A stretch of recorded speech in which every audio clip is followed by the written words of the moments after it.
We need to make that piston go below top center so that coolant comes out.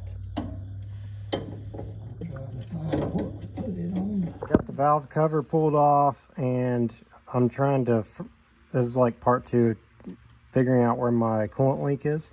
So the next thing I was going to try to do is see if I can find the coolant leak on the driver's side, because that appears where it's coming from, since I noticed it coming through the exhaust manifold down there. So what I'm checking for is I'm looking to make sure all the push rods are in place. I'm checking to make sure all my injector clips are in place, and I'm checking my glow plugs. The one in the back is messed up for some reason. I don't know exactly what's going on there, but it's like the glow plug isn't even in there or something.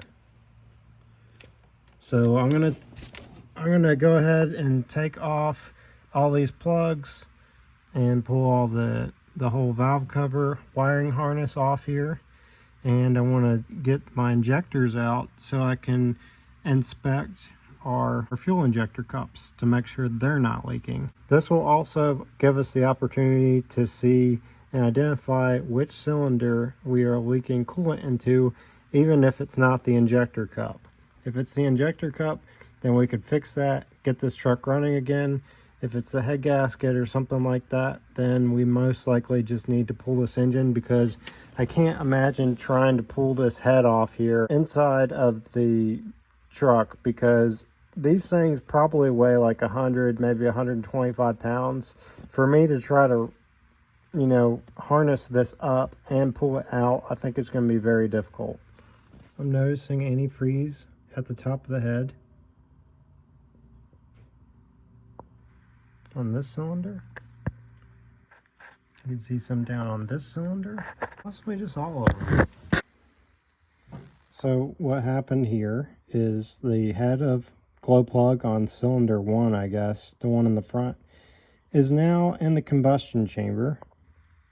Well, I know why the glow plug ended up like this. The reason is because Ian hooked up the glow plug relay to a switch, which you should never do. Most likely the glow plug got too hot, and I'm hoping what happened is that the end of the glow plug just would not come out because it expanded. I'm hoping that I could use my borescope and hopefully try to get that end of the glow plug out of the head without having to remove this cylinder head. I still have to pull the injectors. All the glow plugs are out on our passenger side.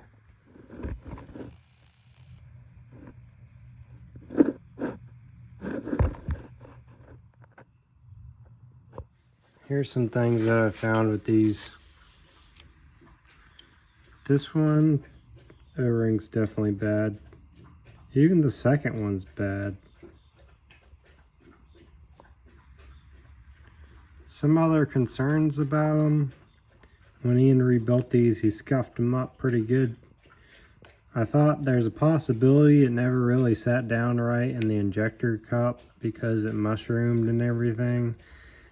I would say that is most likely part of the issue.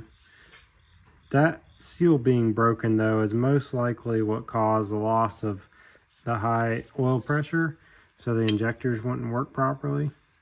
I think these other ones didn't really look as bad. This one was number 7, I think.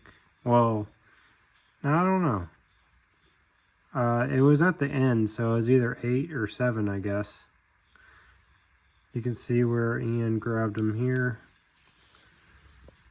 and grabbed him there. I kind of think because he mushroomed him that bad, there was a possibility that the moving parts on the inside could have been sticking or getting stuck. When this truck ran, though, it ran really well. It just kind of stopped working.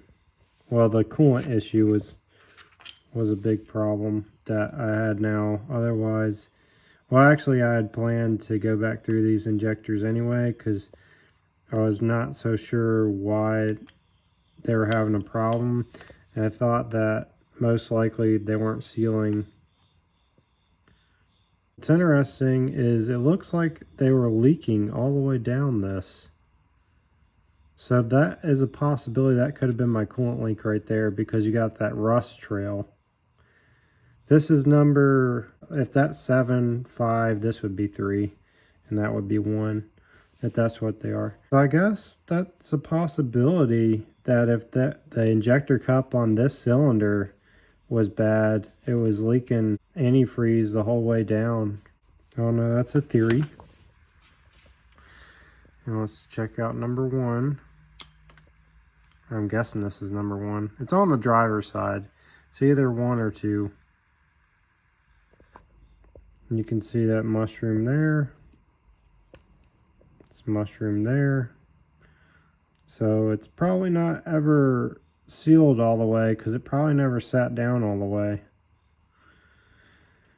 You gotta be really careful with these things. I've got some other injectors. I might just buy a new set of them. I'll be so deep in this project at this point. I mean, we were probably already like 10,000 in this before I even started this thing. Yeah, you got the brush guard, the $3,000 upgraded transmission. We rebuilt the engine, so maybe $1,200 in that. Brand new batteries, but we replaced them multiple times, so I spent about $1,200 on batteries so far. New tires. Now I need to put a windshield in it, because when Ian was mowing the grass, he was mowing on the rocks and it smashed the windshield. We had to put new mirrors on there. High pressure oil pump we had to replace. Low pressure oil pump. Compressor. Radiator was bad. The alternator was bad. Plug relay, we had to replace that. I had to replace and make my own battery cables. Battery terminals. We got the winch up front. This might be worth saving. Oh, I had to get new headlights because the old ones were terrible. It's rusting out through the floorboard. At what point do you let this truck go? The answer is never.